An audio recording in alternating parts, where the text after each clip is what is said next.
muchas gracias de nuevo por tenerme aquí, en este lugar tan especial que es el Roure. Pues a ti por venir también hasta aquí y por tu interés, claro que sí. Sí, sí, es un poco una sensación ahí de extraña, porque por una parte es la emoción de poder venir y por otra es como de momento la última etapa del viaje, de esta primera incursión de la investigación que hemos hecho este año.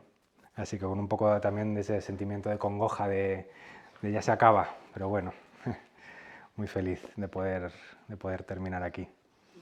Y quería comenzar esta conversación por trazar un poco la línea de vida del Roure, un poco la biografía de cómo ha sido hasta llegar hasta aquí.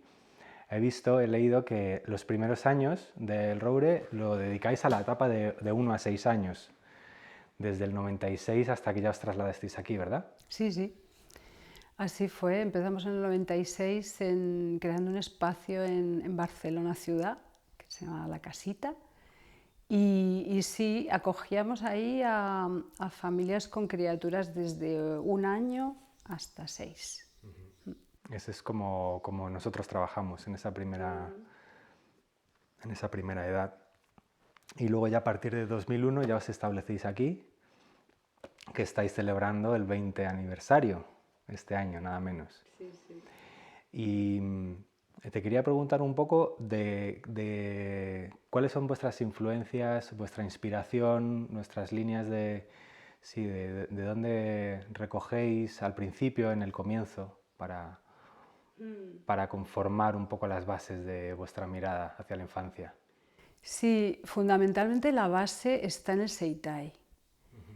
Es una disciplina que viene de Japón, creada por Haruchi Kanoguchi, y ahí Cristóbal Gutiérrez venía de toda esa línea y de esa experiencia, y de alguna manera él aportó ese aspecto, y yo venía del magisterio, de la experiencia de escuela, desde también un deseo enorme de innovar y de crear una escuela diferente a lo que yo conocía, ¿no? Así que en esa unión, pues, y en ese encuentro, también a través de la crianza de mi hijo, pues surgió la idea y la iniciativa de crear la escuela, ¿no? Así que en las bases está el Seitai, y después se añadió también la sistémica, porque en esa época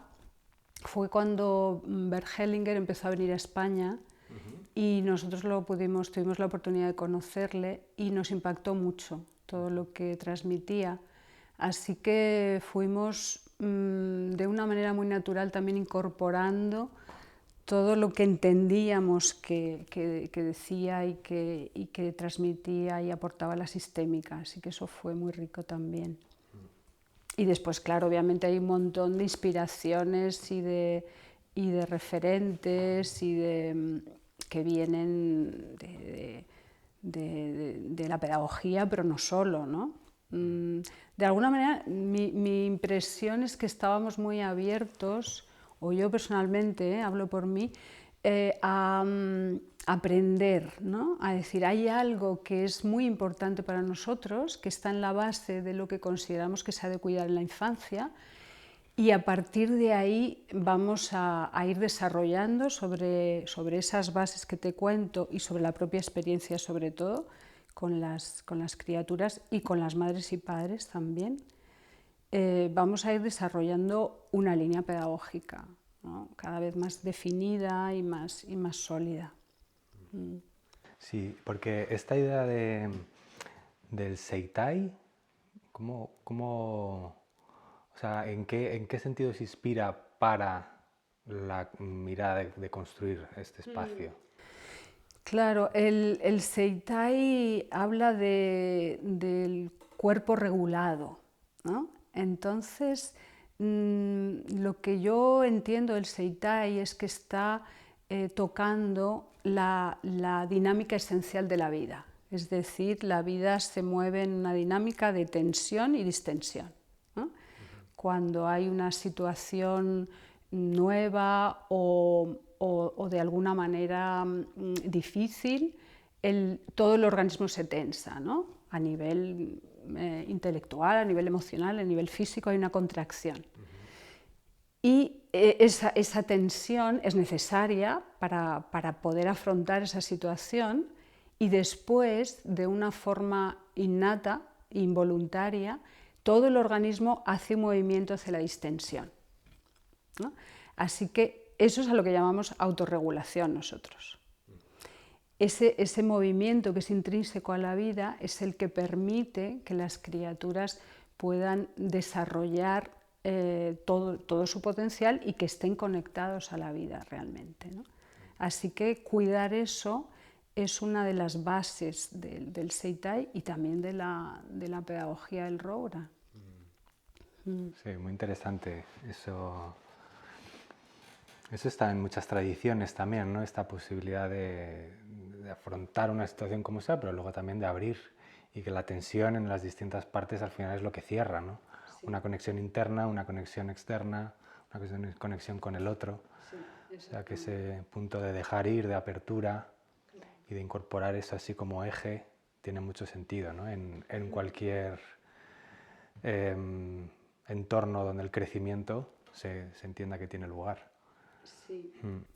Y aquí, además de esto que hablamos, el Seitai también aporta algo que para mí es muy interesante, que es un estudio muy fino de las diferentes naturalezas o recursos humanos sobre los que nos movemos, ¿no? Es decir, simplificando sería la dimensión intelectual o cognitiva, la emocional, la física o energética, y el Seitai afina mucho más,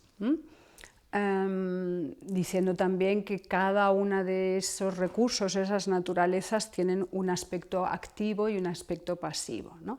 Con lo cual nos encontramos ante un abanico de posibilidades, de combinaciones únicas de entre esos elementos, ¿no? Que hacen que cada uno de nosotros seamos peculiares, ¿no? Así que al final está diciendo el Seitai, todos tenemos todos esos recursos, cada uno lo tenemos en una combinación particular, ¿no? en un orden de prioridades diferente. Un centro de gravedad más en un sitio que en otro. Exactamente, ¿no? Prioritariamente nos movemos, miramos el mundo, la realidad desde un lugar, ¿no? Más desde el intelecto, más desde la emoción, más desde lo físico, energético. Entonces, eso es fundamental para nosotros a la hora de mirar a las criaturas, ¿no? De hacer la observación, decir quiénes son, que es una de las cosas claves que nos planteamos en la escuela, ¿no? Es decir, necesitamos hacer esa exploración de quiénes son para poder acercar el acompañamiento a esa peculiaridad, ¿no? Que es cada criatura y cada momento también de su proceso, ¿no? Sí, nosotros hacemos una lectura parecida cuando hacemos la observación del niño, que es algo muy característico de la pedagogía Waldorf. Yo incluyo esa parte de en qué centro, qué parte y cómo está cada parte y cómo están organizados, cuál impera una sobre otra. Yo creo que eso es muy importante tenerlo en cuenta. Sí, sí, ¿no? Y además quería añadir que digamos, eso es el punto de partida, ¿no? Es decir, claro, el propósito es cuidar al máximo la conexión con la fuerza vital, ¿no? Ese sería el eje. La fuerza vital viene de ahí, del respeto a eso que somos, ¿no? Así que esa conexión y ese origen, ¿no? De cuando nacemos y venimos con eso muy fresco, ¿no? Con la conexión a la fuerza vital y a nuestra propia naturaleza de una manera muy clara, ¿no? Muy rotunda, ¿no? Y se puede ver en los pequeñines, ¿no? Cómo se expresan desde ahí. Y el tema, digamos, es que a medida que vamos creciendo se va produciendo un camino hacia la desconexión, o se van poniendo capas sobre esa conexión, de manera que nos vamos sintiendo cada vez más separados de eso, ¿no? Y ahí podríamos hablar de todo lo que es la tensión cuando hay impactos emocionales fuertes en la infancia, ¿no? Cada vez que hay uno de esos impactos hay esa tensión de todo el organismo, y a partir de ahí el organismo, si no puede descargar esa tensión, lo que hace es generar defensas, ¿no? Y ahí la psicología pues, ha estudiado mucho toda esa fase, ¿no? Es decir, cómo vamos generando de manera inconsciente patrones defensivos que nos protegen de esos impactos, ¿no?, que hemos tenido. Eso es lo que se llama la construcción del ego, ¿no? Claro. Entonces, en el Seitai se pone mucha atención en diferenciar lo que es la naturaleza propia de cada cual, aquello con lo que venimos, y la construcción que vamos haciendo para poder sobrevivir emocionalmente, sobre todo, ¿no? Y esa construcción es la que de alguna manera nos proponemos ir desmontando también a medida que vamos creciendo, ¿no? Y también como adultos, ¿no? Al final es lo que nos limita, es lo que nos estrecha, ¿no?, la vida. Así que poner conciencia en esos patrones y en esas defensas es el primer paso para que se vayan disolviendo, ¿no?, y volver a recuperar al máximo posible esa conexión con la vida. Sí, los espacios que generáis para que esos impactos, esas tensiones se disuelvan, están en la... ¿Cómo lo entendéis?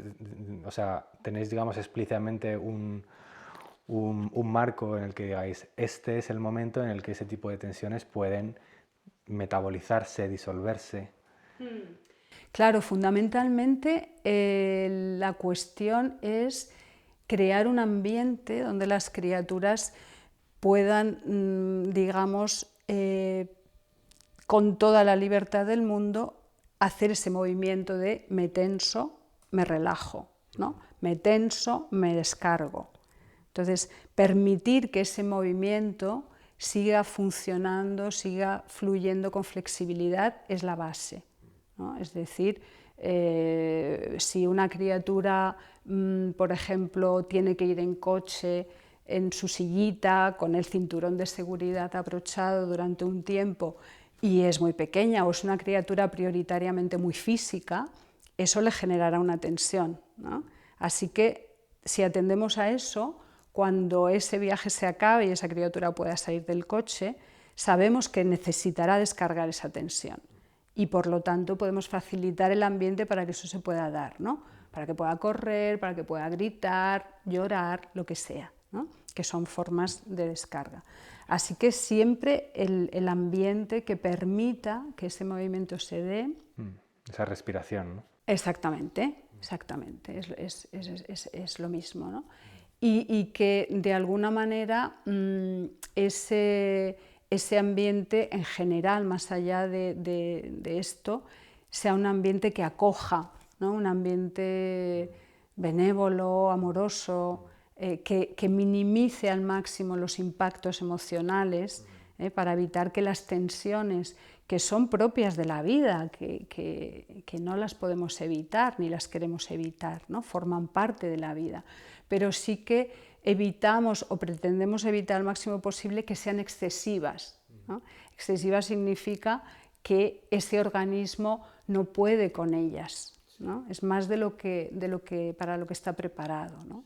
De alguna manera son necesarias para construirse, pero a la vez, digamos que se trata de que no se pierda esa conexión, ¿no?, que se pueda mantener, ¿no?, en esa respiración.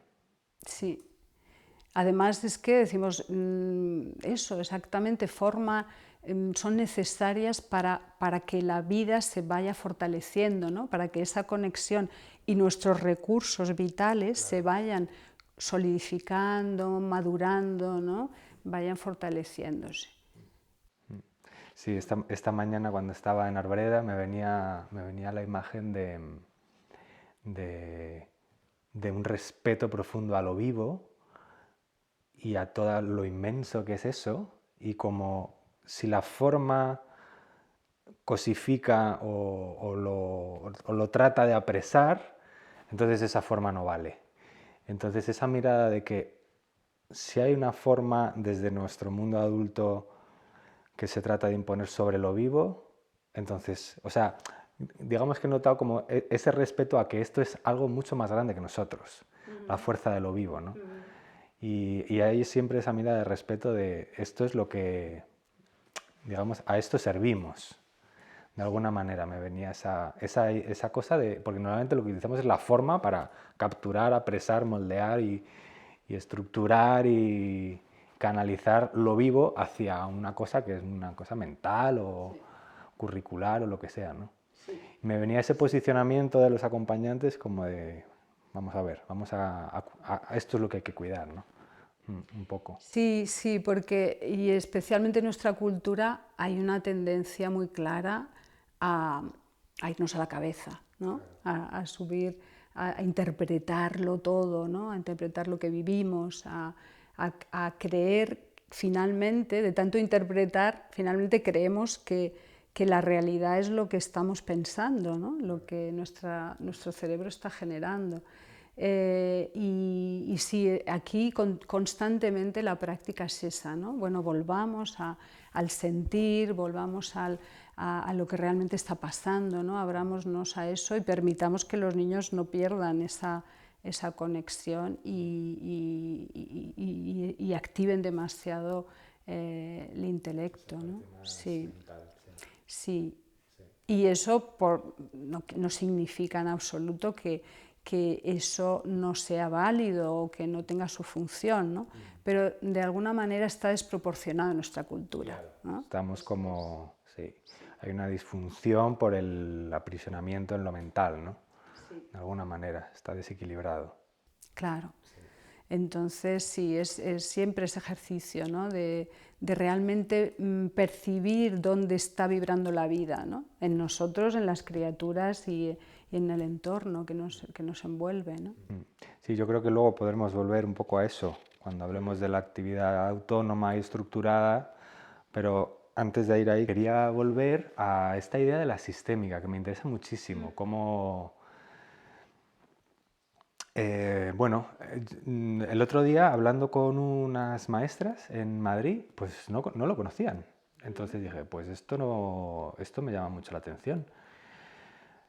Y claro, es muy importante. Entonces no sé si nos puedes explicar un poco cuál es la mirada de la sistémica y sobre todo cómo se trabaja, ¿no? Con ella en el día a día, digamos. Sí, sí. Bueno, yo puedo hablar de lo que yo entiendo, de lo que a mí me ha llegado, lo que yo he recogido de la experiencia que he tenido con la sistémica. Yo creo que la sistémica viene de la teoría de sistemas de los años 50 o así. En realidad viene del ámbito de la biología y ahí lo que se empezó a investigar es que los seres vivos nos íbamos agrupando, ¿no? En redes interconectadas, ¿no? En las que las partes estaban interconectadas y eran interdependientes. Y claro, eso luego se ha ido aplicando y adaptando a todos los ámbitos de la realidad humana, ¿no? Y más allá, y de la naturaleza, obviamente, ¿no? Entonces lo que aparece es un paradigma nuevo que también tiene que ver con la mirada holística. Quiero decir, es algo que va mucho más allá de lo que fue en su momento la teoría de sistemas e incluso pues, parece ser que Aristóteles dijo algo así como el todo es mucho más que la suma de las partes, ¿no? Es decir, de pronto aparece algo que no tiene que ver con la lógica o con la matemática, ¿no? Tal y como la conocemos y de pronto nos abre la mirada a una realidad que no es tan visible, pero que es muy activa, que está constantemente dándonos señales de de su presencia, ¿no? Y de su fuerza. Entonces, lo que yo entiendo es eso, ¿no? Nos organizamos en redes en las que todas las partes son interdependientes, de manera que si una parte se mueve en algún sentido, ese movimiento afecta a todas las partes y todo el sistema se tiene que reestructurar, se tiene que reorganizar hasta volver a encontrar el equilibrio, ¿no? Y, por ejemplo, desde la sistémica familiar, que es lo que desarrolló Hellinger, se habla de una serie de leyes, pero a mí especialmente me interesa una, que es la del orden, ¿no? Es decir, es como si en ese sistema todo tuviera que estar ordenado para que funcionara bien, para que hubiera calma, ¿no? Para que el sistema en sí y todas sus partes gocen de una tranquilidad, ¿no? Y al final es como un organismo vivo en sí mismo, ¿no? Yo me digo, todo sistema reconocido finalmente funciona igual que un organismo vivo único, ¿no? Con el mismo tipo de dinámicas, ¿no? Así que eso me parece fascinante, especialmente desde la mirada de la sistémica familiar, y luego también se desarrolló a partir de la sistémica familiar la pedagogía sistémica. Así que desde ahí nosotros tenemos muy en cuenta esa realidad invisible o inconsciente a la hora de acoger a las familias, por ejemplo, ¿no? Es decir, en la escuela no entra una criatura, ¿no? Que sería un poco la visión convencional o tradicional, ¿no? No, inscribo a mi hijo, no, viene toda la familia, ¿no? Y acogemos a toda la familia. Y además cuidamos que toda la familia, y más allá de la madre y el padre, ¿no? Esté, digamos, consciente de ese orden, ¿no? Es decir, que esa madre y ese padre también puedan ver su red familiar, ¿no? Porque esa red está afectando a esa criatura, ¿no? Y a nivel de la pedagogía sistémica lo mismo, ¿no? Ahí se dice muy claramente, ¿no?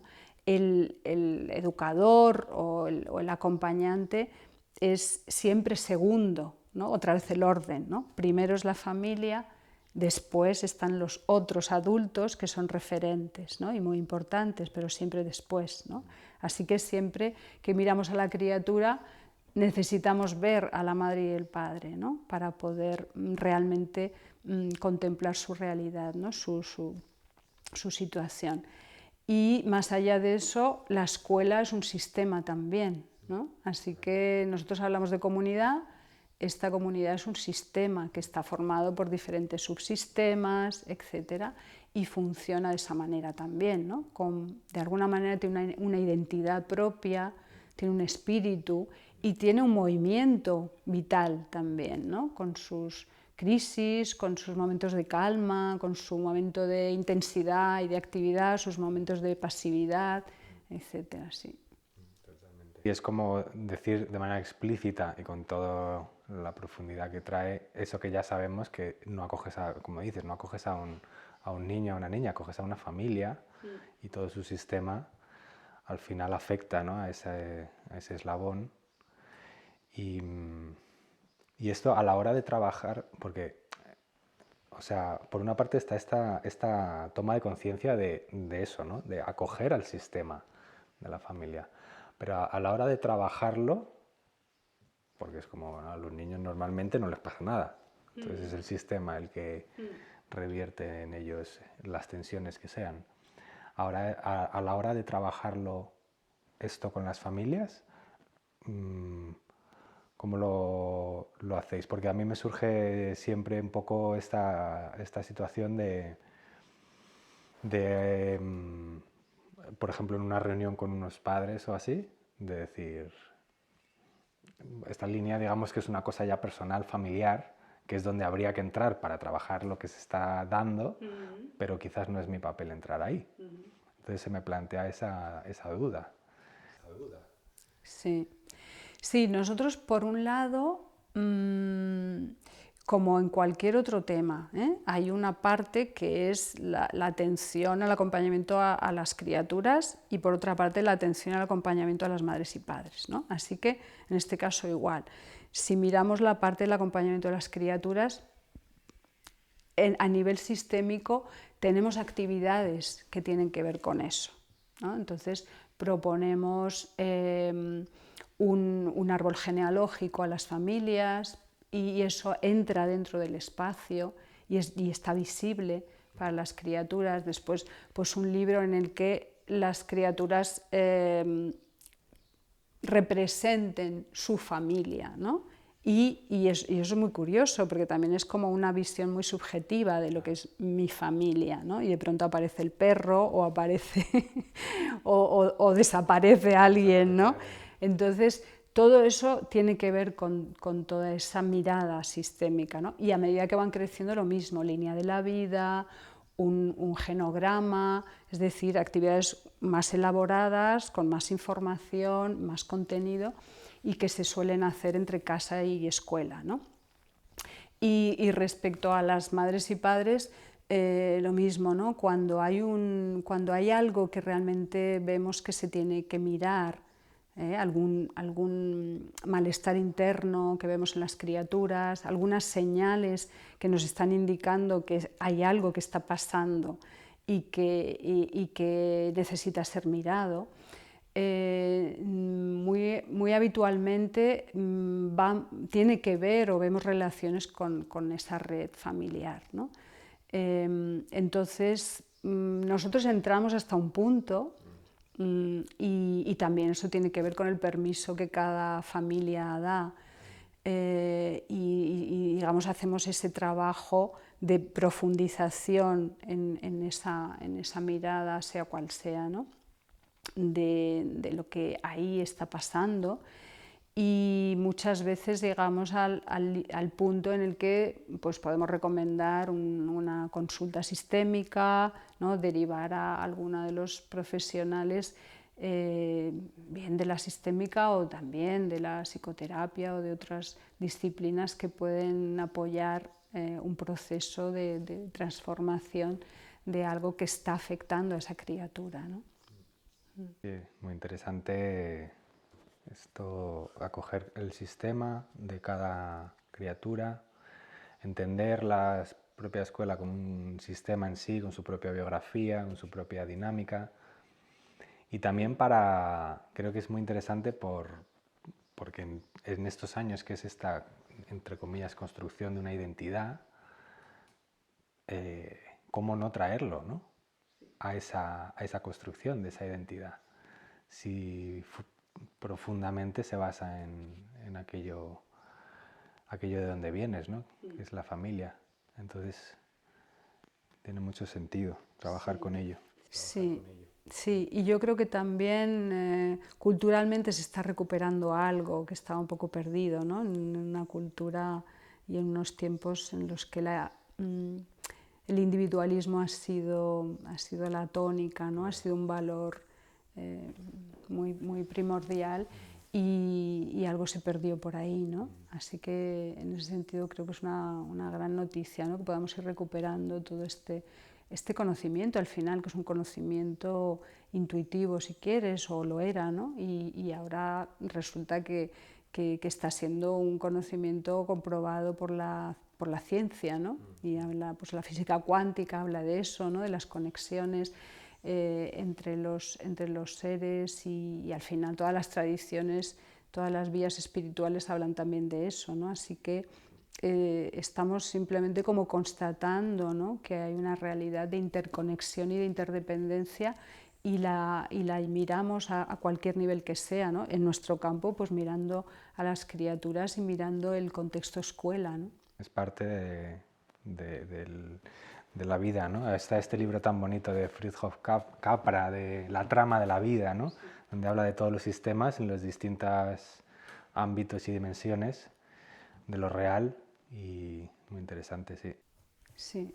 Bueno, pues si te parece podríamos seguir mm, tratando un poco sobre las bases pedagógicas del Roura y luego podemos hablar un poco más de lo práctico, de aterrizarlo un poco, de llevarlo un poco a tierra, a cómo todo eso se aterriza en el día a día, en la dinámica diaria.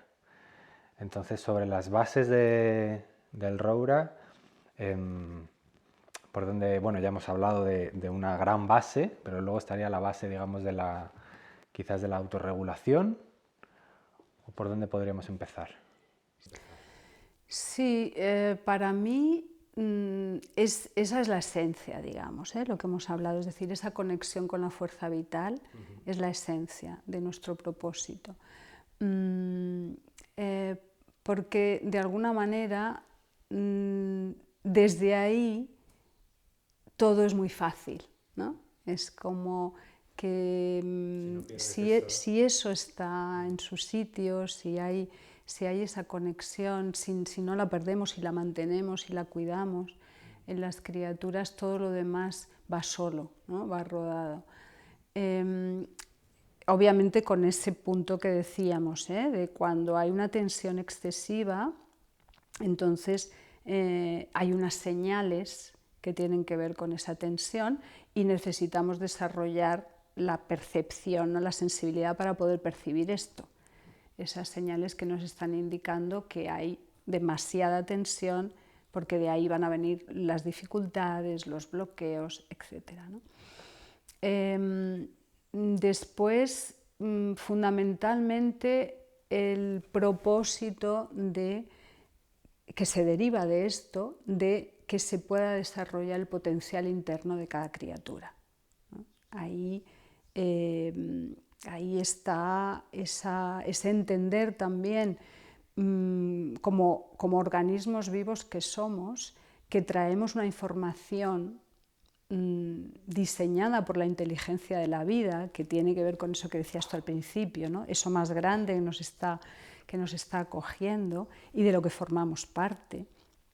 Y esa información particular es la que, como semilla, se trata de que se desarrolle, ¿no? Es decir, nuestra existencia tiene que ver con eso, ¿no? Y la de cualquier criatura. Es decir, llevamos ahí esa semillita y se trata de que caiga en terreno fértil, ¿no? que podamos alimentarla, que podamos cuidarla, que podamos abonar eso para que se pueda desarrollar en su máximo esplendor, ¿no?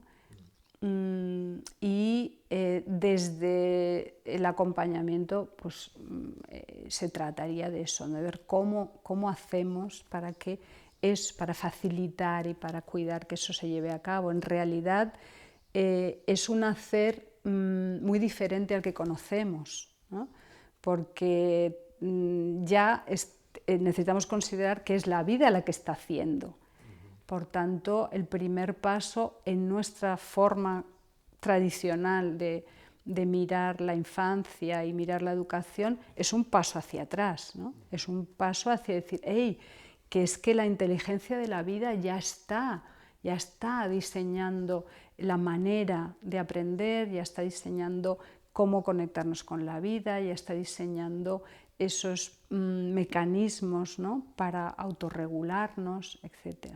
Claro, por un lado hay un paso atrás, en ese sentido de dejar que eso se dé, un poco como en Pickler, ¿no? Que estamos a veces al revés, ¿no? En los momentos de movimiento y juego intervenimos y en los momentos de dependencia nos olvidamos, cuando es al revés, ¿no? Cuando es un momento de dependencia es donde tengo que estar presente, cuando es un momento de autónomo es donde tengo que dejar ser. Entonces aquí por un lado es ese paso atrás, pero a la vez dices que lo fundamental es que haya una seguridad emocional, ¿no?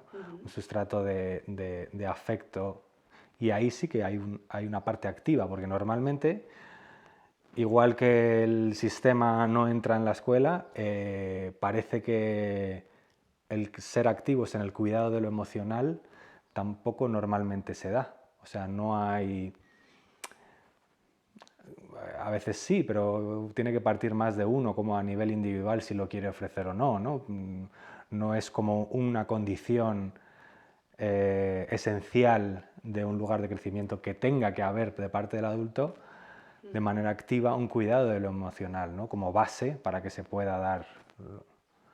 Sí, creo que eso es otra de las grandes aportaciones de este momento, ¿no?, de renovación pedagógica, que estamos poniendo el foco ahí, porque sabemos que esos impactos emocionales excesivos son los que nos cierran a la vida, ¿no?, a esa conexión con la vida. Por tanto, lo que necesitamos cuidar primordialmente es justo ese ambiente emocional, esa vida emocional, para que no solo no haya esos impactos excesivos, sino también para que se desarrollen los recursos y se madure emocionalmente, para poder, digamos, ir gestionando cada vez con mayor madurez y mayor soltura todo aquello que nos va sucediendo a nivel emocional, ¿no?, y que simplemente forma parte de la vida, ¿no?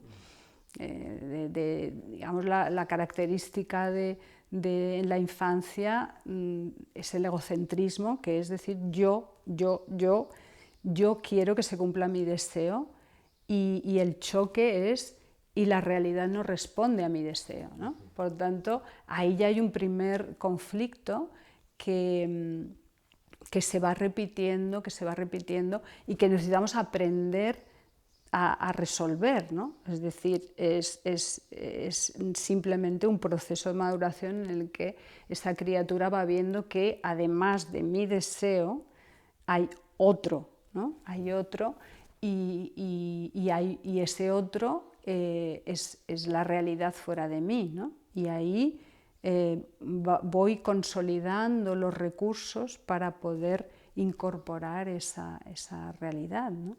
Sí, me recuerda esta idea a esa imagen oriental también de la emoción representada por el caballo, donde se dice que el caballo hay que cuidarlo, alguien tiene que cuidar del caballo. Y es una imagen como muy clara, ¿no? El caballo hay que darle comida, hay que darle un alimento, y el alimento fundamental del caballo es la ternura y el cariño. Pero hay que brindárselo, porque el caballo si no se queda ahí abandonado, ¿no? Y entonces eres mucho más esclavo también de adulto, ¿no?, si ese caballo ha sido abandonado. Sí, sí, y además es que tenemos esa experiencia, ¿no?, que cuando ese mundo emocional está suficientemente cuidado, realmente todo lo demás es sencillo, ¿no? Es como si fuera el eje, ¿no?, y alrededor de este eje se mueve todo lo demás, ¿no? Cuando digo todo lo demás me refiero también a los aprendizajes, a la receptividad, la curiosidad, la creatividad, ¿no?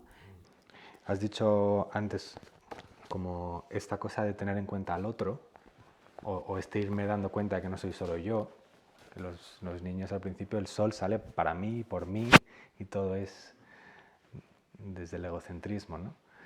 Esa conciencia de estar juntos también es algo con lo que veo que se trabaja mucho aquí, ¿no? Y entonces desde este lugar, una de las cosas que yo estoy tratando como de entender es cómo articulamos este impulso de autonomía, de hacer, de ser, de aprender, de crecer, de explorar, de experimentar. Cómo los adultos construyen unas condiciones donde eso pueda darse y que a la vez tienen un límite de seguridad. Entonces, esa polaridad de impulso, de crecimiento, de autonomía, de hacer, que parte del niño, y la parte del adulto que pone unos límites, que establece unas normas, que crea unas condiciones para que eso se pueda articular. Esta relación entre comillas, autoridad, límites, normas, libertad, autonomía, ¿cómo lo entendéis? ¿Cómo lo entiendes? Sí, esa relación adulto-criatura es uno de los grandes temas para mí, ¿no? Y necesitamos explorarlo bien y desmontar algunas creencias o algunos prejuicios sobre eso, ¿no? A mí me ha ayudado mucho la visión sistémica también. y ahí se habla una vez más del orden, ¿no? El lugar del adulto, el lugar de la criatura. Eso también en realidad es un conocimiento muy obvio de toda cultura, ¿no? Sí, que no son iguales. Exactamente, no hay una igualdad, ¿no? Hay un proverbio africano que dice, ¿no? El adulto sentado ve más que el niño de pie, ¿no? Entonces es una obviedad, ¿no? Pero en nuestra cultura, en el momento en el que nos hacemos conscientes de que hay un sistema patriarcal que hace que la relación adulto-criatura sea abusiva, ¿no? Y entonces ahí ya podemos hablar de autoritarismo, de abuso de poder, etcétera, en general, ¿no? Entonces lo que hacemos es un movimiento de péndulo hacia el otro extremo, y ahí colocamos adulto y criatura en el mismo lugar, ¿no? Y ahí ya nos perdemos, ¿no? Entonces ahí viene toda esta generación, ¿no? de criaturas sin límites, con graves consecuencias para su también seguridad emocional, etc. Entonces estamos explorando ese nuevo lugar en el que efectivamente reconocemos que adulto y criatura no estamos en el mismo plano, y eso es nutritivo, ¿no? Y eso es sano, y eso forma parte de esa inteligencia de la vida, ¿no? Así que el adulto realmente se plantea desde ese lugar acoger, escuchar, cuidar todo lo que viene de la criatura, y canalizar también, canalizar que significa enmarcar aquello y poner los límites que son naturales y que evitan los peligros, ¿no? Es decir, más allá de ahí hay peligro, ¿no? Por tanto, canalizo, y es aquí, en este espacio, donde te puedes mover, ¿no? Y finalmente el adulto es el que guía y decide en ese sentido, ¿no? Eso permite que la criatura se mueva en un espacio de exploración, de expresión, de autonomía, ¿no? De autorregulación, es decir, hace lo que le toca hacer, que es vivir su infancia y explorar, y explorar su curiosidad desde un lugar que no tiene responsabilidad ni peso, ¿no? En cuanto a las decisiones o en cuanto a hacia dónde ir en términos generales, ¿no? Porque ahí encuentra un adulto que es sólido, que es firme y al mismo tiempo es amoroso, y que lo que le está dando es una confianza, ¿no? Le está dando la seguridad y la confianza para decir, bueno, yo ahora, por ejemplo, estoy en conflicto, no me gusta lo que está pasando, o no quiero hacer lo que se me plantea, y esto me produce una serie de emociones, las puedo expresar con toda tranquilidad, y al mismo tiempo yo miro al adulto, confío y me dejo llevar, ¿no? Entonces, ese es el tipo de relación que buscamos, y para eso, bueno, pues los adultos tenemos trabajo. Sí, que lo de la emoción quieres decir que puede expresar, la emoción no se condena ni se valida, es lo que es, pero el adulto tiene la responsabilidad de poner ese límite de seguridad, y dentro de ese marco hay ese relax, ¿no? Exactamente. Sí. Claro, es muy importante el tema de la expresión de la emoción, ¿no? Porque en ciertos entornos, digamos, también hemos pasado a crear un prejuicio sobre la expresión contundente de la emoción, ¿no? Y parece que todo tenga que ser suave, delicado, dulce, y finalmente necesitamos volver una y otra vez a ese: ¿está vibrando la vida ahí? ¿No? O realmente nos estamos quedando un poco, digamos, demasiado faltos de chispa, ¿no? de intensidad vital. Y eso en nuestro entorno es interesante, ¿no? Porque a veces hay ese tipo de asociaciones. Totalmente. Sí, es verdad que esto que comentas se percibe muy claramente aquí. Este intento de, que te comentaba antes, ¿no? Que hay mucha verdad en el cómo yo me posiciono, ¿no? Mucha honestidad, tratar de habitar un lugar muy sincero en la comunicación, en el trato, en mi responsabilidad como adulto, y crea esa sensación, esa energía sí, de que no es una forma, ¿no? De que es algo que es real, ¿no?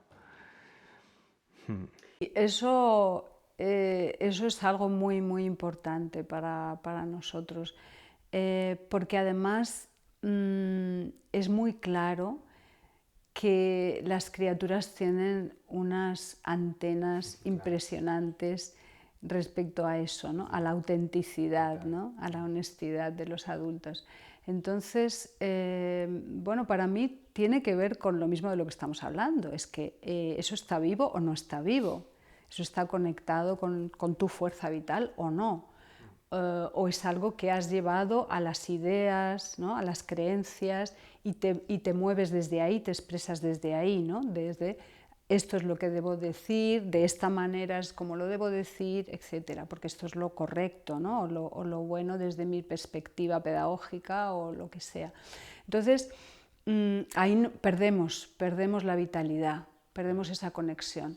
Así que todo el trabajo de los adultos para mí pasa por ir desmontando todo ese tipo de ideas y de creencias y volver a esa conexión vital, ¿no?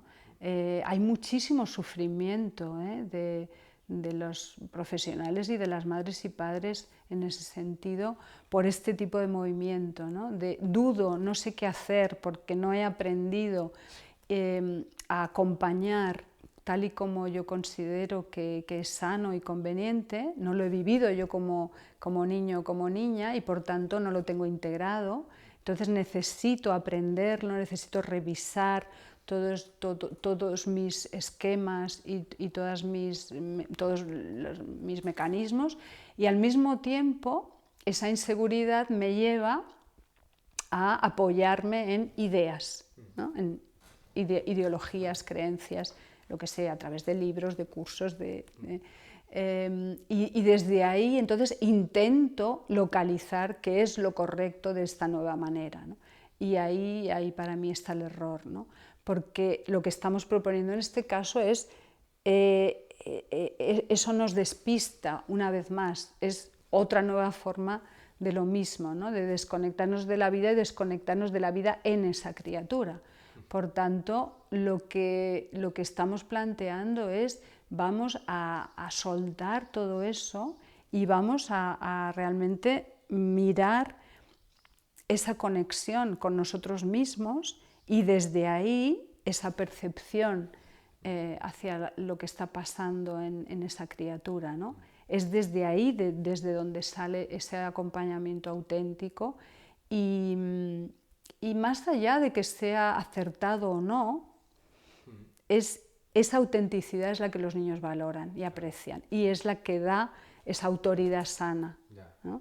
Así que esa exploración, por supuesto que incluye el error, Claro. porque ese es otro tema, ¿no? El error como parte del proceso de aprendizaje de cualquier ser humano, por supuesto, ¿no? De las criaturas, de nosotros también. Entonces, claro que vamos a fallar y vamos a meter la pata un montón de veces y de ahí vamos a sacar conocimiento y vamos a seguir dando pasos, ¿no? La verdad es que está súper bien explicado, porque el otro es el principio de la neurosis, ¿no? Que aquí pasan unas cosas, aquí pasan otras y vivo en una neurosis pedagógico paternal que me desconecta completamente de lo que hay, ¿no? Totalmente, sí. Sí. Luego cuando hablabas antes de los límites, para mí también ahí hay buen material para revisar, porque justamente los límites, cuando hablamos de límites, en nuestro caso estamos hablando de algo muy natural, ¿no? Es decir, hay un peligro real, vamos a proteger de ese peligro, ¿no? Para la propia criatura o para los otros, ¿no?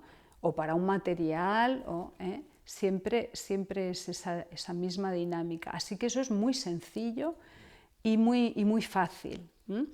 Digamos, tenemos que explorar esa manera de poner los límites, ¿no? De una forma clara. Comunicarlo, digamos. Sí, transmitir la importancia de eso, ¿no? Y a veces, si hay una tensión excesiva, esa manera de poner límites tiene que ser más intensa, más contundente, ¿no? Pero siempre nos movemos ahí, ¿no? De una forma muy clara. Así que cuando hablabas antes de normas, nuestra reflexión es que finalmente la norma es una expresión de la dificultad de poner límites, ¿no? Es como no tenemos capacidad para poner límites, entonces aparece la norma, ¿no? La norma como algo que está por encima de todos nosotros, de adultos y criaturas, y que facilita efectivamente cuando hay mucha tensión y poca receptividad a los límites a nivel individual o grupal, pero que no deja de ser un parche, ¿no? No es nunca una solución, ¿no? Entonces, esa es la razón por la que también aquí hay poca norma, ¿no? Es decir, constantemente vamos a la experiencia de poner el límite y comunicarnos para ver qué es lo que está pasando, y a partir de ahí simplemente la norma no es necesaria, ¿no? Yo voy viendo que lo que he hecho o lo que he dicho no se ajusta o viene de mi propia tensión o está dañando, ¿no? Entonces, por ahí puedo ver que no es necesaria, ¿no? Nuestra experiencia es esa, ¿no?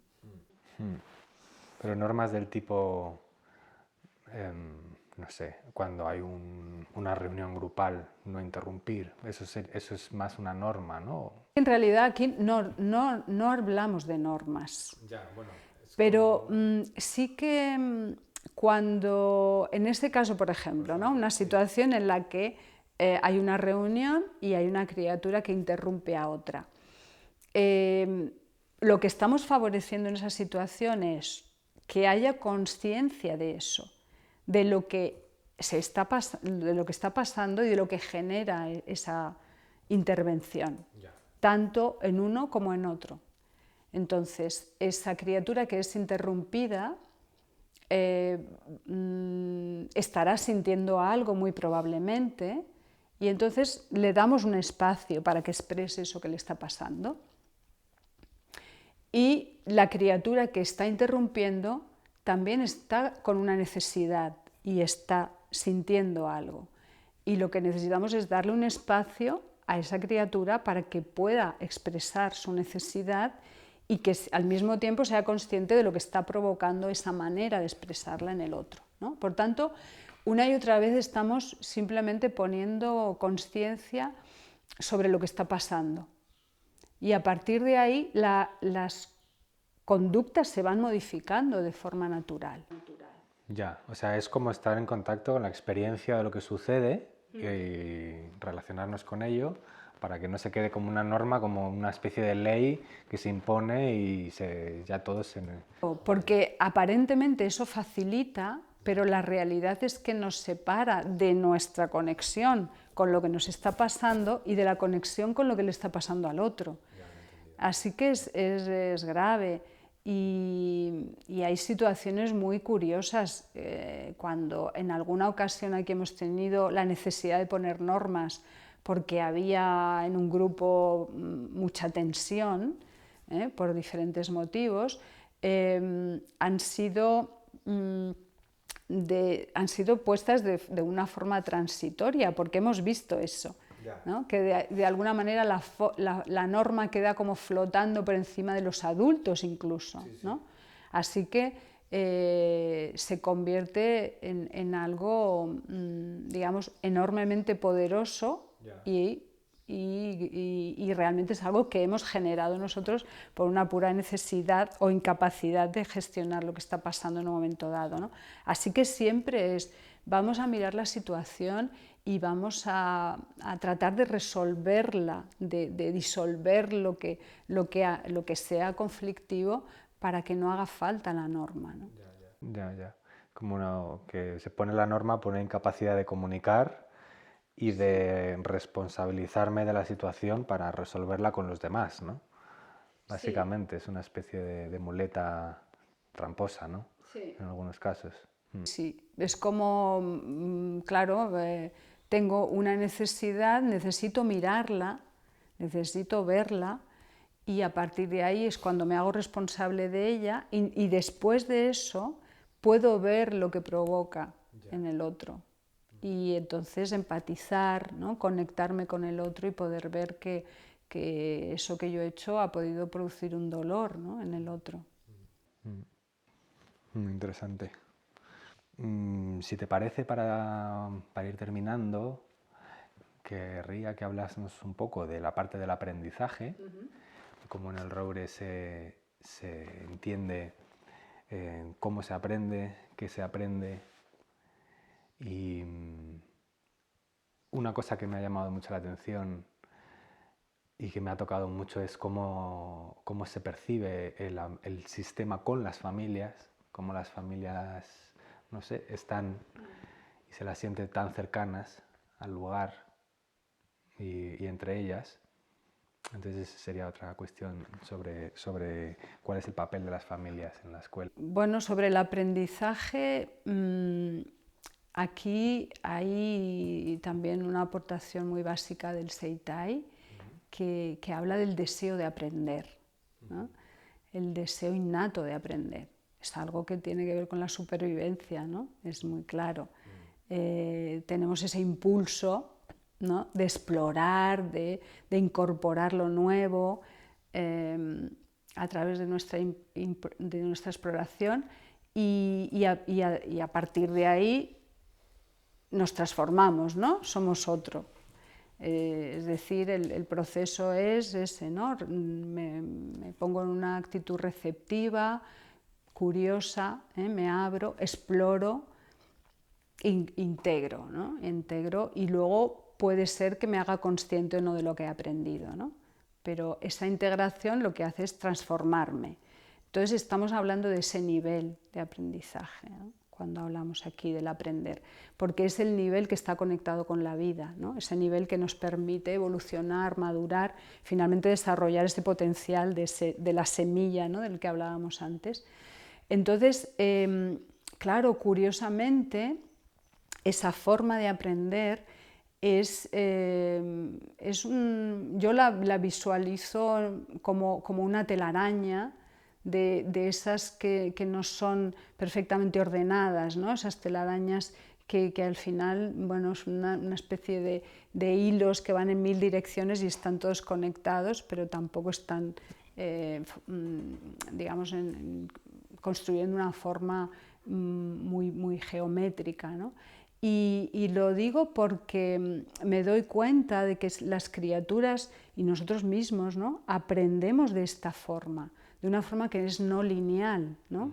Y sin embargo tenemos la creencia de que el aprendizaje es algo lineal, ¿no? Y de que se trata de practicar, de entrenar una y otra vez un conocimiento, lo que sea, para poder conseguir aprenderlo, integrarlo, ¿no? Y esto no funciona así. Entonces, se trata para mí de que nos abramos a esa experiencia de cómo es el aprender innato y natural, ¿no? Cómo aprendemos a caminar, cómo aprendemos a hablar, es algo increíble, ¿no? cómo estamos generando ese conocimiento de una forma involuntaria también, innata y muy efectiva. Entonces, una vez más dejemos que la inteligencia de la vida, que ya ha diseñado todo ese sistema de aprendizaje, se mueva y haga su labor, ¿no? Así que en ese sentido es fácil, ¿no? Se trata de dejar ese espacio. Y como decíamos antes, pues la semilla se desarrolla también nutriendo ese terreno en el que cae, ¿no? Así que nuestra labor también pasa por ir alimentando ese aprender, ¿no? Alimentándolo pues, de diversidad de experiencias, de diversidad de espacios, de materiales, de relaciones, y eso es algo constante en la escuela, ¿no? En la vida de la escuela, es decir, que toda esa riqueza de recursos varios entre, ¿no? Fluya en el día a día de cada criatura. Hay una parte de la fuerza del interés, ¿no? De la fuerza del deseo hacia aquello que me interesa, que me lleva, que yo tengo una duda ahí. Porque, por supuesto, tenemos como esa fuerza activa, ¿no? Pero también tenemos una fuerza que va hacia el lado contrario. O sea, de alguna manera está ese impulso de vida hacia el crecimiento, el aprendizaje, pero también está el de la pereza o el del desinterés o el del, no sé, la desconexión también. Entonces, normalmente la tercera fuerza que va en ayuda para que algo suceda es el interés, o es el adulto que propone o que ayuda. O sea, mi pregunta es, ¿cómo gestionamos la parte de la pereza o o del desinterés? Pues no me interesa nada, o lo dejamos estar.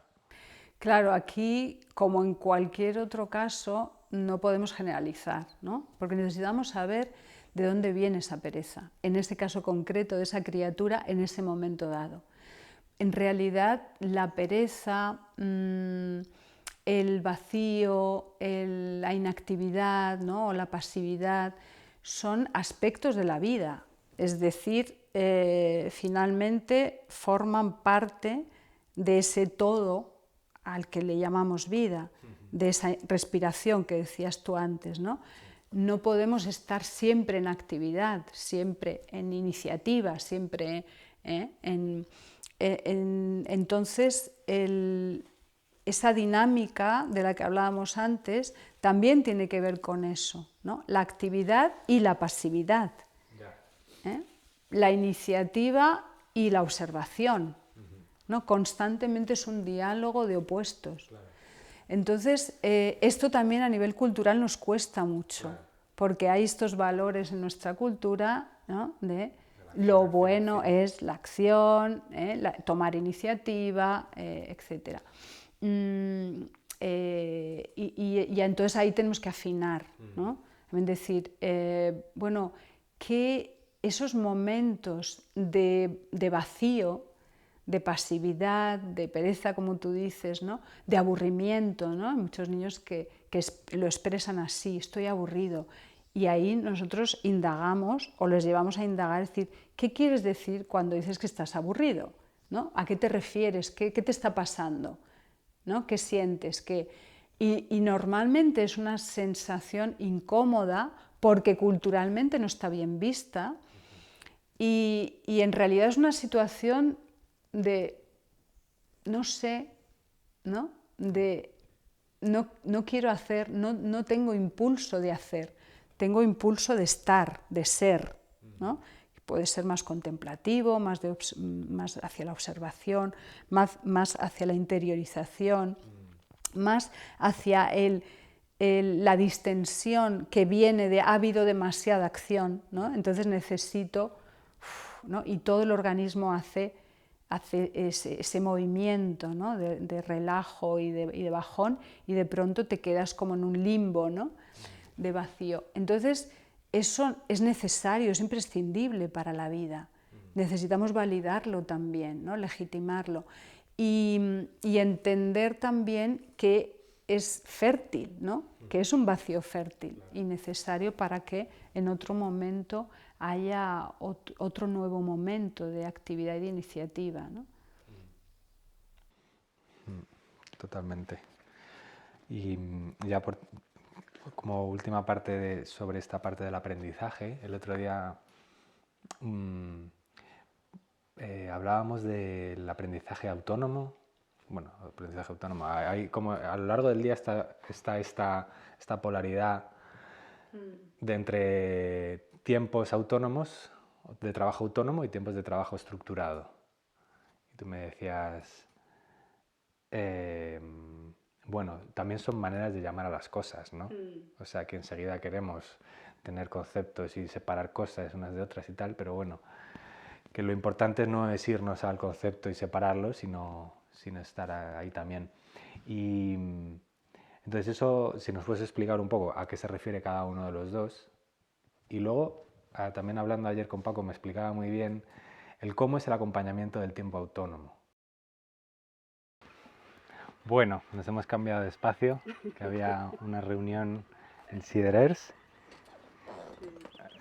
Así que aquí seguimos, en este entorno increíble. A ver si no se escucha mucho el aire en el micro, que es lo que tenía miedo, pero esperemos que se vea bien. Entonces estábamos hablando del aprendizaje, Sí.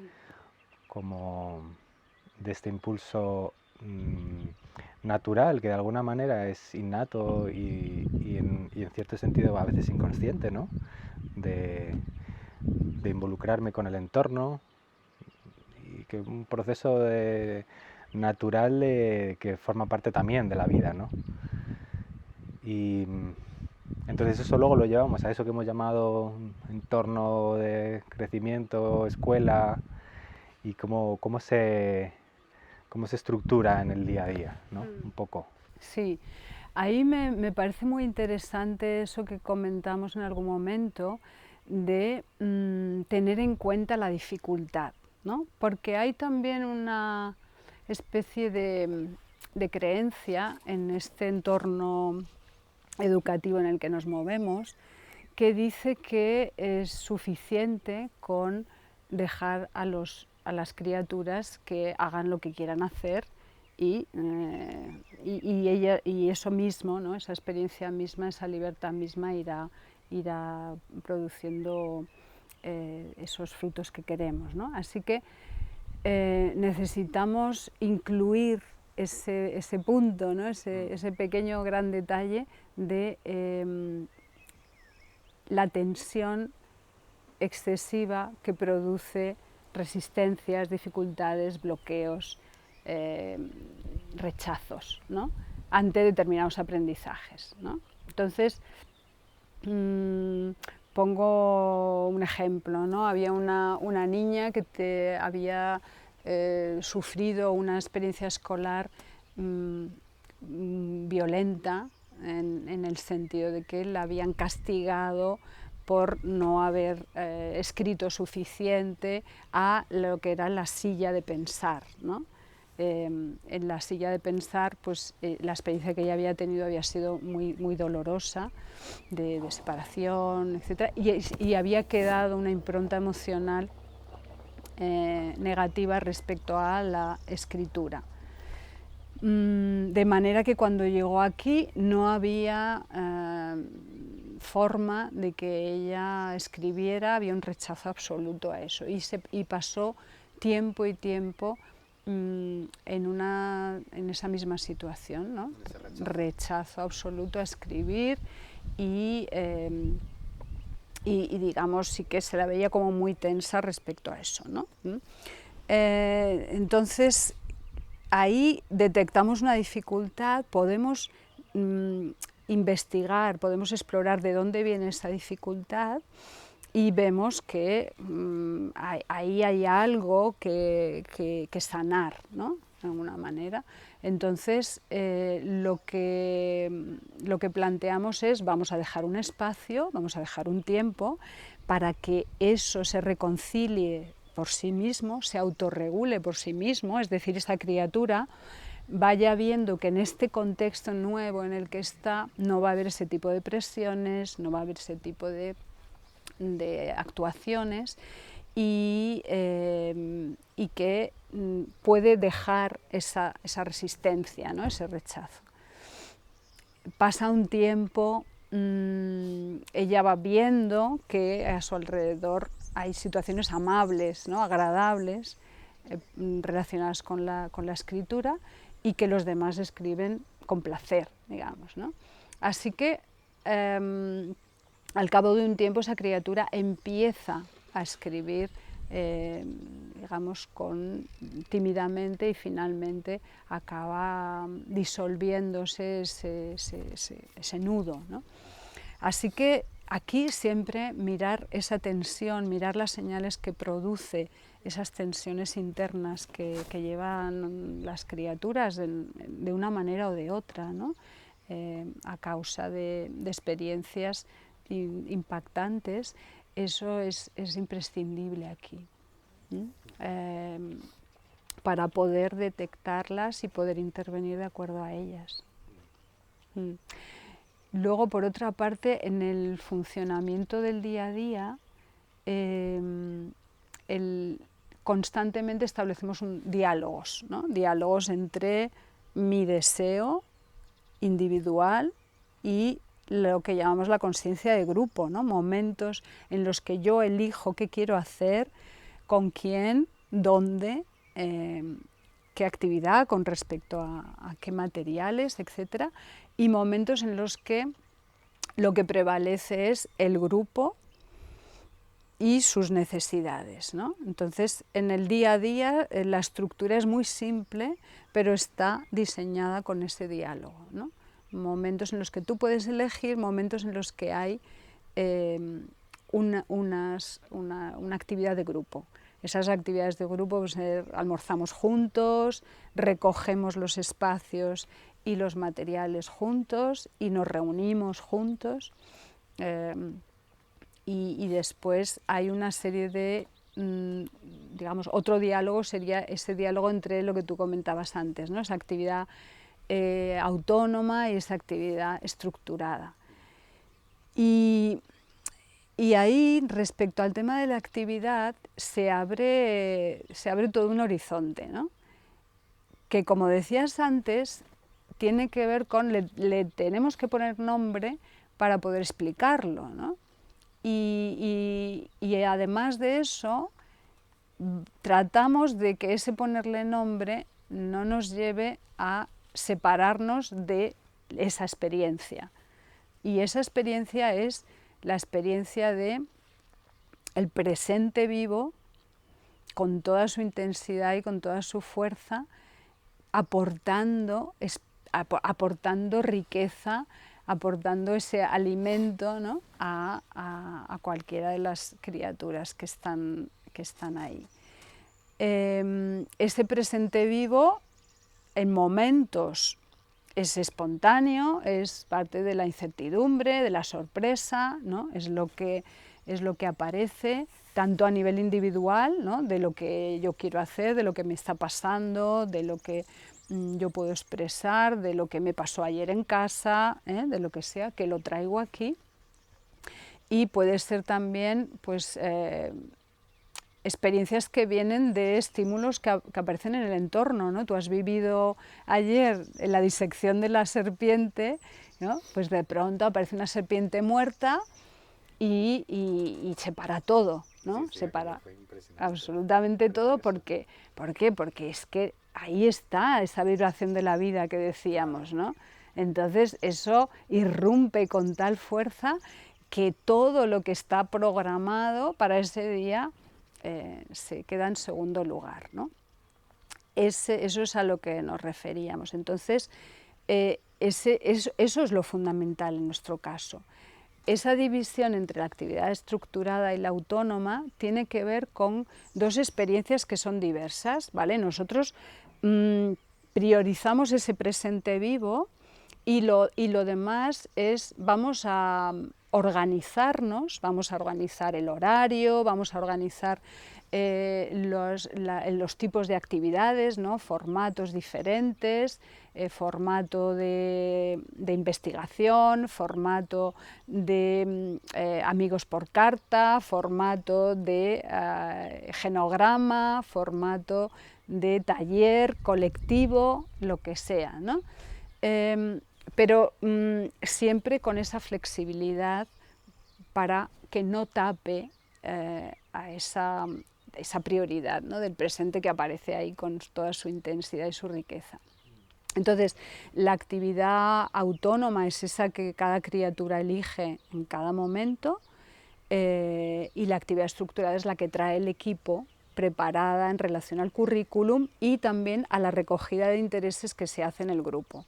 Así que eso es muy importante también para nosotros, ¿no? Como de alguna manera diseñamos esa parte de la actividad que es siempre voluntaria, conforme a lo que percibimos los acompañantes de las necesidades del grupo y los intereses del grupo, también lo que ellos expresan, y también miramos como referencia el currículum que nos sirve como un trabajo ya está elaborado para tener en cuenta contenidos de la cultura humana que nos parece interesante incorporar. Añadimos otros y por supuesto no nos limitamos a eso, ¿no? Lo vemos con una mirada abierta y flexible también, ¿no? Sí, ayer sucedió antes de ayer, este evento de la serpiente que encontraron. Sí. Y claro, ayer era...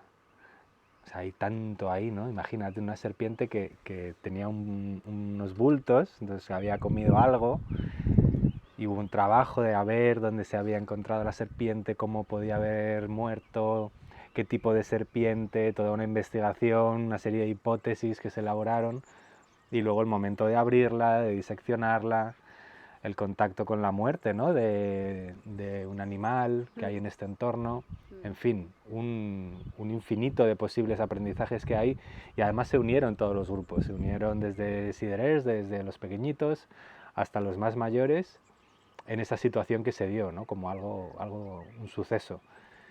Sí. Y entonces, efectivamente, uno de los acompañantes estaba Paco, que ayer estaba en la Ginesta, y entonces dice, bueno, es que con esto de la serpiente teníamos con un padre organizado un taller de antropología, que es un padre que es profesor de historia de la Universidad de Barcelona, y entonces lo hacemos juntos los miércoles, pero como ha sucedido esta serpiente, pues no lo hemos podido hacer. Entonces ahora abrimos un espacio autónomo, ¿no? Y entonces él me explicaba, y me pareció como súper acertado, el cómo exponía que el tiempo autónomo no era donde el adulto se perdía o se iba o dejaba de estar. Al revés, era un ejercicio de poder responder a lo que estaba sucediendo en ese momento, porque a lo mejor habría que intervenir, a lo mejor había que observar, a lo mejor había que invitar, a lo mejor había que acompañar. Es decir, tú estás en ese presente conectado con lo que sucede, y la capacidad que tiene que desarrollar el adulto es la de ser capaz de responder frente a lo que tiene delante. Entonces es como una manera muy, no sé, muy precisa de describir cuál es el papel del adulto durante el juego o durante la actividad autónoma, la actividad que no viene de esa actividad propuesta, estructurada del adulto, ¿no? Entonces lo explicó muy bien, ¿no? Cómo es un poco lo que llevamos hablando este rato, ¿no? Es estar conectado con lo que pasa, pero que el adulto también juega un papel fundamental ahí. Me decía, esto es un espacio educativo y tengo que saber qué es lo que está pasando, ¿no? Ese es el ejemplo de lo que hablábamos antes, cómo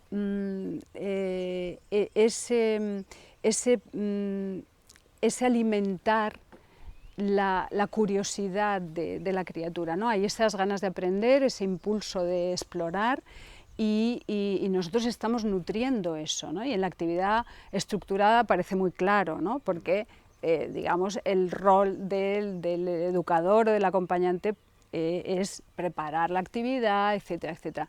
Y en la actividad autónoma lo que hacemos es, de otra manera, nutrir también de una forma indirecta, de una forma en la que simplemente se está presente y receptivo, y ahí es donde tenemos que estar muy conectados, ¿no? Con nuestra creatividad, con nuestra curiosidad, con nuestras propias pasiones, ¿no? Porque decimos, es de ahí de donde nace esa vibración de vida, ¿no? Que transmite a las criaturas, wow, esto es interesante, ¿no? Lo que me están contando, porque es algo que nosotros estamos viviendo desde nuestra pasión, ¿no? También. Entonces, es el momento de todo eso, ¿no? De que a través del vínculo vamos poniendo ahí alimento, ¿no? En la experiencia de las criaturas, que tienen todo su espacio ahí de exploración, y para ir recogiendo el alimento tal y como les conviene, ir transformando su experiencia con ese material, ¿no? Sí. Y al mismo tiempo, fíjate que esa experiencia de autónoma y de estructurada es, en realidad, estamos hablando de un proceso. Infinidad de veces tenemos la experiencia de que una actividad estructurada, un taller de lo que sea, que pueda incluir experimentos, matemáticas, lo que quieras, como eso ha interesado tanto que después pasa a ser una actividad autónoma de algunas de las criaturas que han vivido esa experiencia, ¿no? Me lo contaban el otro día, ¿no? En Ginesta, pues cómo estaban explorando los materiales de matemáticas porque habían hecho algo en un taller y querían más, ¿no? Y eso es constante aquí. Claro. Y también al revés, ¿no? Como recuerdo un día que en su actividad autónoma pues había unas criaturas que estaban haciendo pruebas para hacer fuego con una lupa, ¿no? Entonces, bueno, estuvieron ahí 2 o 3, aquello fue tomando fuerza, fue generando grupo, y finalmente eso acabó convirtiéndose en un taller de cocina, porque realmente empezaron a hacer una hoguera y empezamos a charlar sobre cómo se cocinaba antes, con el fuego, etcétera, y llevamos esa experiencia a la estructurada, ¿no? A hacer un taller con ese origen. Y también quería que nos contases un poco cómo es la relación con las familias, o qué papel juegan, cómo es la colaboración, cómo están unidas. Sí, claro, como hablábamos antes, ¿no? Desde la mirada sistémica decimos somos comunidad, ¿no?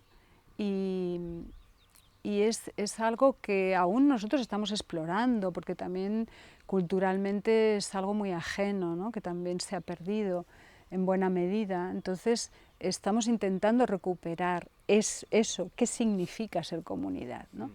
El punto de partida es, bueno, somos un sistema escuela que está formado por la cooperativa, en nuestro caso de trabajo, que está sosteniendo y gestionando la escuela, está el colectivo de familias, de madres y padres, está el equipo, están los grupos de criaturas o también otros trabajadores que nos están acompañando. Y todos esos son subsistemas dentro del sistema comunidad de escuela, ¿no? Así que a mí lo que me parece fascinante es ver cómo, decíamos antes, eso es un organismo, ¿no? Es un organismo vivo que está interconectado y que es interdependiente, ¿no? Y nos ocupamos de que también esté muy comunicado a través de figuras de enlace, ¿no? De personas que tienen ese rol de enlace en cada uno de los subsistemas, ¿no? Así que la familia forma parte de ese sistema, tiene su lugar, ¿no? Tiene su espacio, su lugar, y queremos que sean vivido así.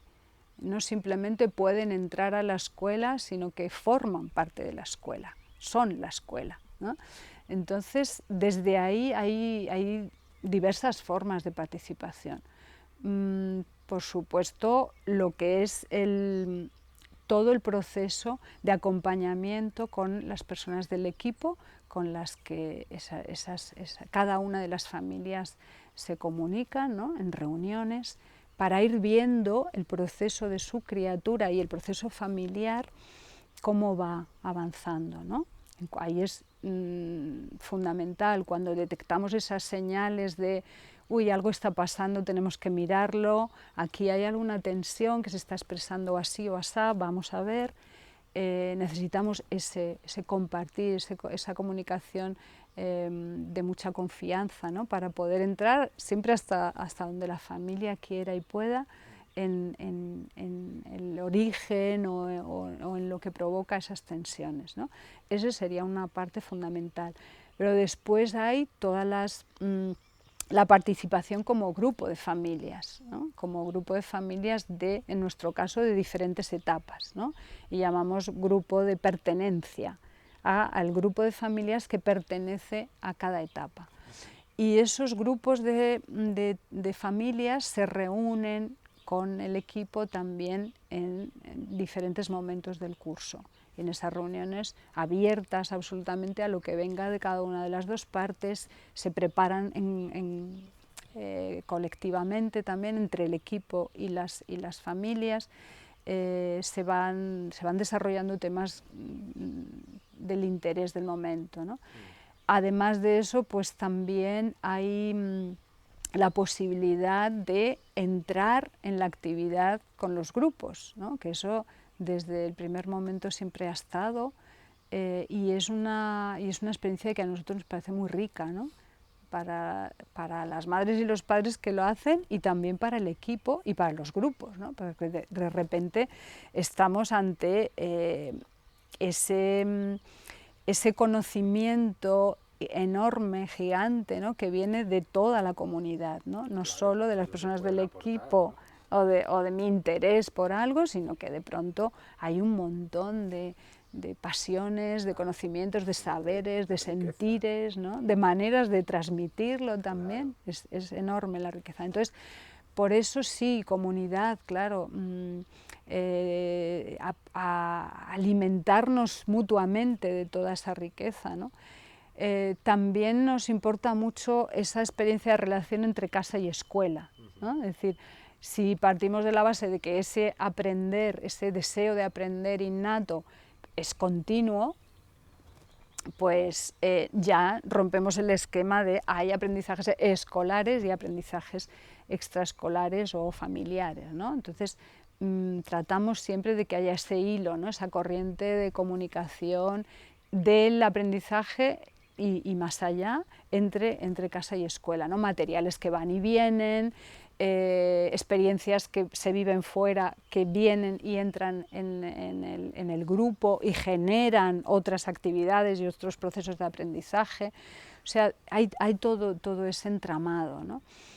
Y después también, claro, las familias participan de manera muy clave en asuntos varios, ¿no? Desde en nuestro caso, por ejemplo, la potabilización del agua que necesitamos hacer para la autorización como centro de primaria, ¿no?, en su momento.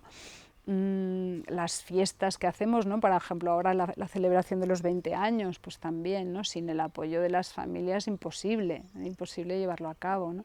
Así que constantemente está habiendo esa implicación, esa entrega, ese apoyo, ¿no? Y que es un apoyo que queremos que sea entendido así, no es un apoyo al equipo, no es un apoyo a la cooperativa, es que somos parte de esto, ¿no? Y desde ahí me nace el deseo también de estar y de participar, ¿no? Así que, bueno, tiene todas esas caras, ¿no?, el prisma, sí. Sí, es esa idea de construimos algo juntos, ¿no? Lo hacemos juntos, formamos parte de esto.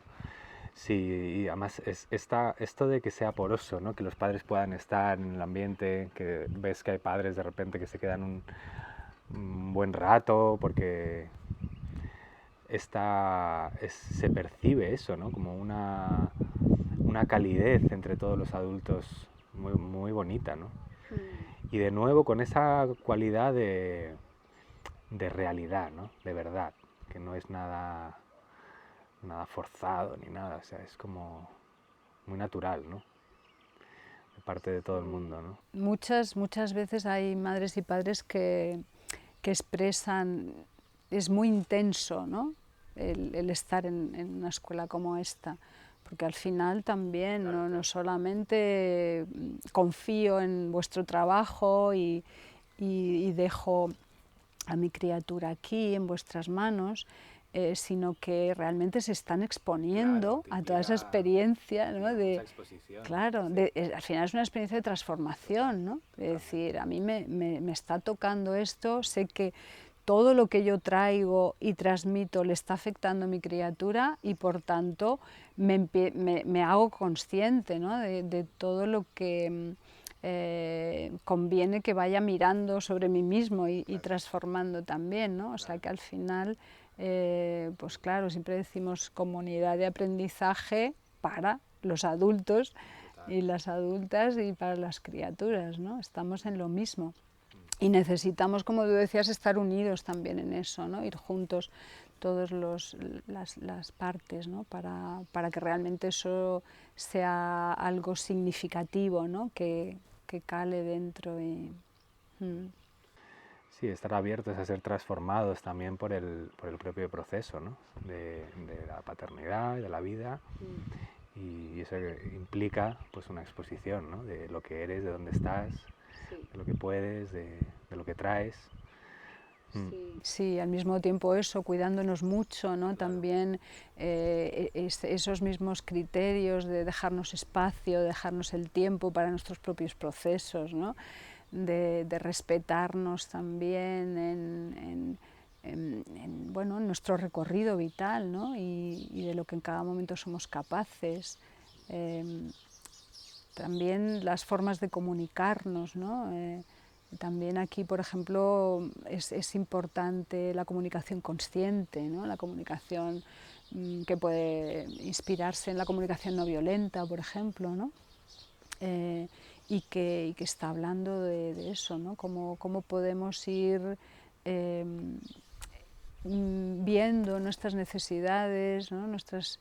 Todas las emociones y pensamientos que vienen de necesidades que tenemos y a lo mejor ni siquiera hemos visto, no somos conscientes, ¿no? Y están ahí queriendo ser escuchadas, ¿no? Así que sí, eso también. Muy bien. Por último quería preguntarte, porque también hacéis un trabajo de asesoramiento tanto a familias, personas y también a escuelas que quieran incorporar o abrirse a explorar o aprender, ¿no? ¿Cómo es esta parte que también posibilitáis o que ofrecéis? Claro, esto parte de esa misma conciencia de nosotros como adultas necesitamos revisarnos, ¿no? Necesitamos reaprender o necesitamos poder mirar, reflexionar, observar, revisar ciertas cosas que nos construyen, ¿no? Para que realmente nuestra forma de acompañar a las criaturas sea lo más sana y cercana a la vida posible, ¿no? Así que sí, estamos ahí desarrollando desde el 2008 o así toda esa faceta, ¿no? del asesoramiento y de la formación. Y la formación tanto para profesionales como para madres y padres, y desde entonces pues que tenemos cada curso grupos de adultas con los que vamos haciendo ese recorrido también, ¿no? Sí, sí, que es fascinante porque además se añade la exploración propia, ¿no? de todo eso a la riqueza de poder compartirlo en grupo, ¿no? Así que, y a través de dinámicas, ¿no? Son espacios que muchas veces no nos permitimos tampoco, ¿no? En el día a día, ¿no? Tan lleno de actividad y de compromiso, ¿no? Entonces, es como decir, vamos a hacer un poco de oasis, ¿no? Sí. Y dedicarnos a mirar esto, ¿no? Cómo fue mi infancia, qué es aprender, qué es acompañar, todas estas cosas de las que hemos estado hablando, ¿no? Y vamos a llevarlo desde la experiencia, ¿no? Desde la experiencia presente, ¿no? A través de dinámicas, de compartir con el otro y poder realmente hacer ese recorrido, ¿no? De explorarlo. Lo vivo, lo miro, lo exploro y puedo ver algo nuevo, ¿no? De pronto aparecen comprensiones de esas, ¿no? Conexiones que te permiten dar un paso, ¿no? Así que sí, eso para nosotros es muy, muy importante. Y el asesoramiento también más allá de la escuela, ¿no? Decimos, pues gente que está trabajando en otras escuelas, en escuelas públicas también, ¿no? Porque también, al menos en Cataluña, hay un movimiento de la escuela pública que se está abriendo enormemente, ¿no? Sí, entonces hay muchísima gente que está muy interesada en transformar su manera de trabajar en la escuela, y muchas madres y padres también que están en ese empeño, ¿no? De revisarse para poder con más sensibilidad cuidar a sus criaturas de una forma más sana, ¿no? Y más respetuosa. Sí, es tomar la oportunidad de la crianza, ¿no? De la paternidad y la maternidad como la gran oportunidad de transformación y de conciencia, ¿no? Sí. En todos los niveles, ¿no? Sí, es como una sí. especie de segunda oportunidad que nos da la naturaleza de volver a ubicarnos, ¿no?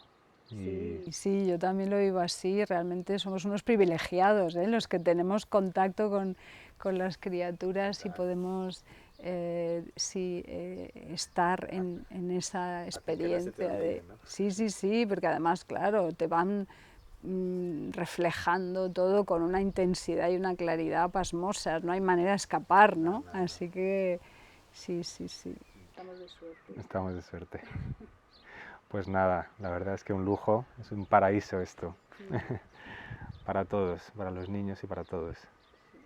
Así que muchísimas gracias, de corazón. Pues gracias a ti, Enrique, ha sido un placer la conversación y me alegro mucho también de que hayas venido y también gracias por tu trabajo, porque creo que es necesario y que vamos a ir dando pasos, ¿no? A nivel colectivo también con estos pequeños granos de arena que vamos poniendo todos ahí, ¿no? Sí. Hay que poner cada uno lo que pueda, ¿no? De su granito de arena. Sí. Bueno, pues nada, muchas gracias. Gracias a ti también y que vaya bien. Gracias.